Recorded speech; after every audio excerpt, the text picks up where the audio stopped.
अस्सलाम वालेकुम स्टूडेंट्स आज के हम इस सेशन के अंदर दो चीज़ें एमसीक्यूज़ और न्यूमेरिकल सॉल्व करेंगे और ये हैं फर्स्ट ईयर की physics book national book foundation field board की बुक है। तो इसके चैप्टर नंबर 11 इलेक्ट्रिसिटी, इसकी दो चीज़ें एमसीक्यूज़ और न्यूमेरिकल्स हम आज इस सेशन के अंदर इंशाल्लाह करते हैं। तो आइए हम स्टार्ट करते हैं। फर्स्ट ऑफ ऑल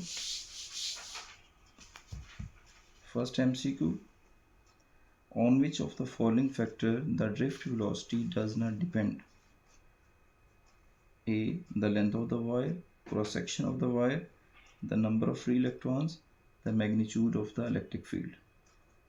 तो इसका करेक्ट आंसर है the length of the wire. चूँकि ड्रिफ्ट वेलोसिटी का अगर हम फार्मूला देखें तो वो होता है I ओवर NAE। अगर हम इलेक्ट्रिक करंट का फार्मूला भी पुट कर दें by Ohm's law, I is equal to V by R, तो NAE। तो आप देख रहे हैं कि इस फार्मूले के अंदर लेंथ का फैक्टर नहीं है, so the correct answer is the length of the wire. Second MCQ, drift velocity of electron is independent of. First और सेकंड सेम क्वेश्चन है, वहाँ पर लिखा हुआ है कि डज नॉट डिपेंड और यहाँ पर same word independent of, meaning दोनों की सेम है। तो इस का भी answer the length of the wire ही है, सी ऑप्शन इसकी करेक्ट है। Number 3, our 10 ohm resistor is connected across the terminals of a 10 volt battery. The power dissipation of the resistor is 150 और ये जस्ट न्यूमेरिकल है। तो इसमें आप देखेंगे पावर का formula V square by R है। आप इसकी डेरिवेशन भी कर सकते हैं, P is equal to IV और ओम्स लॉ से V is equal to IR that is equal to I square R। अब आप R से इसको मल्टीप्लाई कर दें और R से डिवाइड भी कर दें, तो फिर ओम्स लॉ में I स्क्वायर R स्क्वायर किसके इक्वल है, V square over R। So power is equal to V square over R। तो यहाँ पर इनकी वैल्यूज पुट कर दें। वोल्टेज 10 वोल्ट है, so 10 square over R। Resistance है जी 10 ओहम, तो 100 by 10 is equal to 10।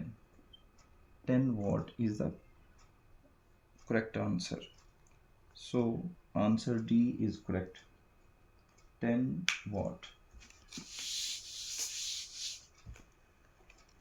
Question number 4. A heavy duty refrigerator is used about 1000 watt. If it is allowed to run continuously for 10 hours daily, how many kilowatt hours of energy does it consumes in 10 days?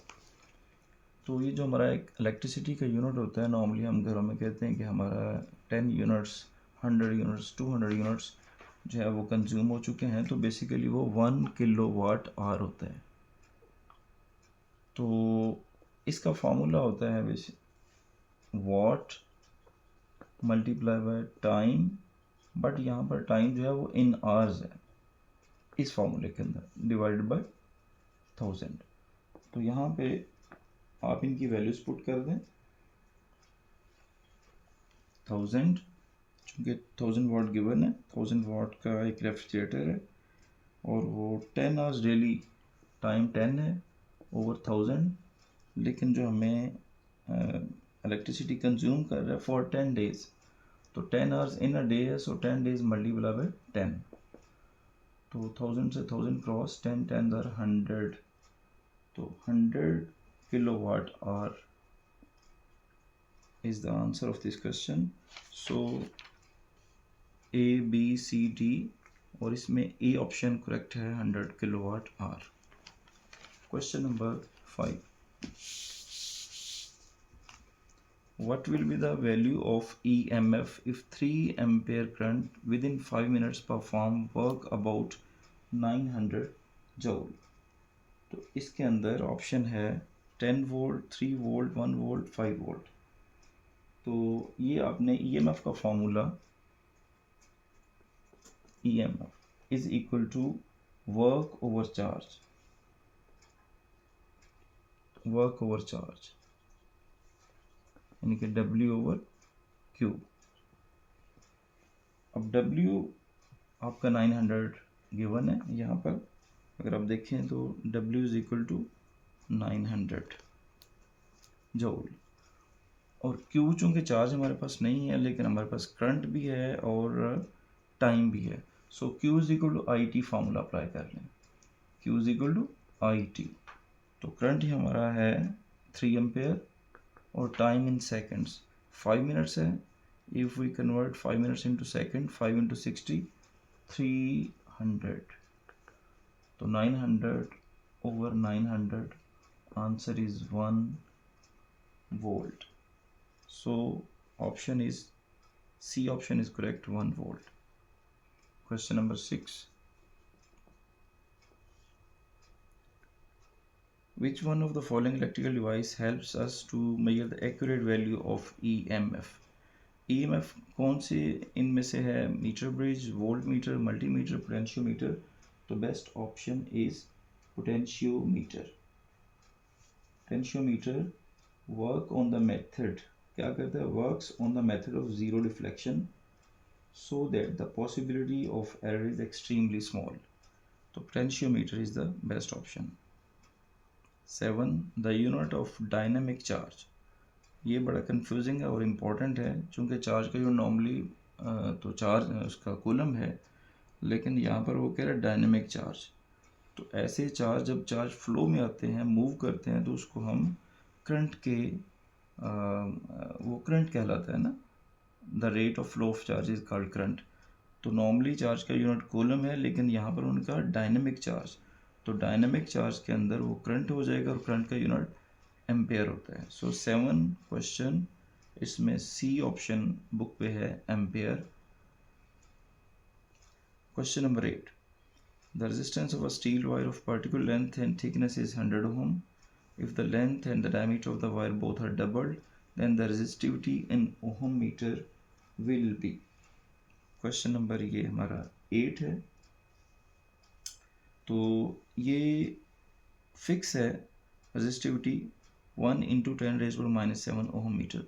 बाकी जो चीज़ें given है ये सिर्फ confuse करने के लिए हैं, चूँकि रेजिस्टिविटी इन चीज़ों पे डिपेंड नहीं करती। ये जो थिकनेस है और फिर उसके बाद डायमीटर उसका डबल कर दिया है, तो रेजिस्टिविटी फिक्स होती है किसी भी मटेरियल की। तो स्टील की जो रेजिस्टिविटी है वो 1 इंटू 10⁻⁻7 है।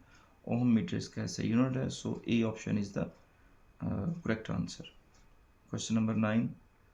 How much power dissipation will be increased if current passing through the current circuit is increased 100 times? 100 time increase का मतलब कि डबल हो जाना। अगर एक कोई एग्ज़ाम है उसके अंदर 20 मार्क्स है, तो नेक्स्ट टेस्ट में 100% इंक्रीज करता है, इसमें 20 हो जाएंगे ना। तो यहाँ पर हमारे पास ये हमारा क्वेश्चन नंबर है 9, ये 9th पार्ट है। यहाँ पर चूंकि पावर का फॉर्मूला होता है P is equal to I square R, और क्वेश्चन में गिवन है कि if current is increased 100 times, if current passing through circuit is 100% increase, so current को आप डबल कर दें 100 टाइम, अगर 2i square R, 4i square R और 4i स्क्वेयर आर किसके बराबर है? P के। So power dissipation 4 time increase हो जाएगी। अब क्वेश्चन ये नहीं कि कितनी इंक्रीज हो जाएगी, हमारा क्वेश्चन ये है कि how much power dissipation will be increased. तो यहाँ पर परसेंटेज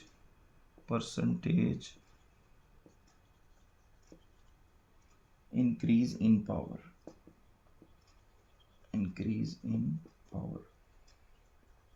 तो वो आ जाएगा चेंज इन पावर कितने, चेंज कर देगा final power 4p, initial p, ये डेल p हो गया ओवर इनिशियल मल्टीप्लाई बाय 100%, तो 3p over p multiply by 100%, p से p कैंसिल, 100 इंटू 3, 300% जो है वो पावर डिसिपेशन इंक्रीज हो जाएगी। So best option is C option. Question number 10.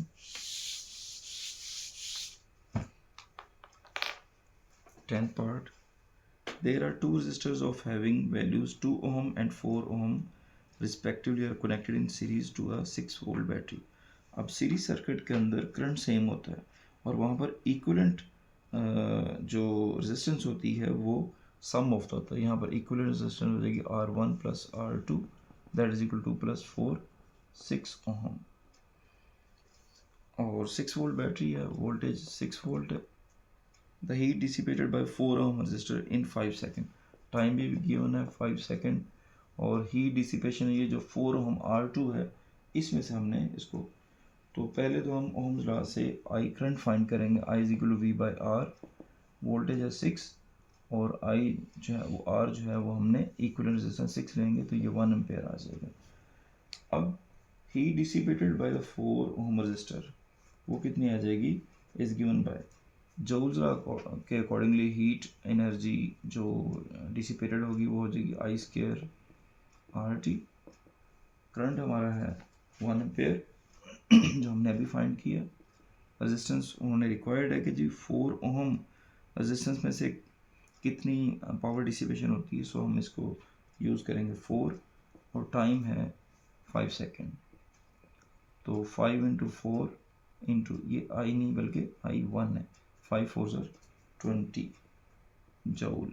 Heat का यूनिट जूल ऐसे सिस्टम के अंदर.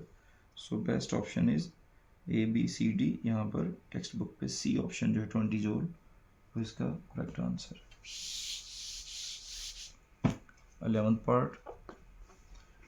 Which of the following statement is correct? Kirchhoff's law states that current traveling towards a junction equals a voltage drop. ये बिल्कुल cross है.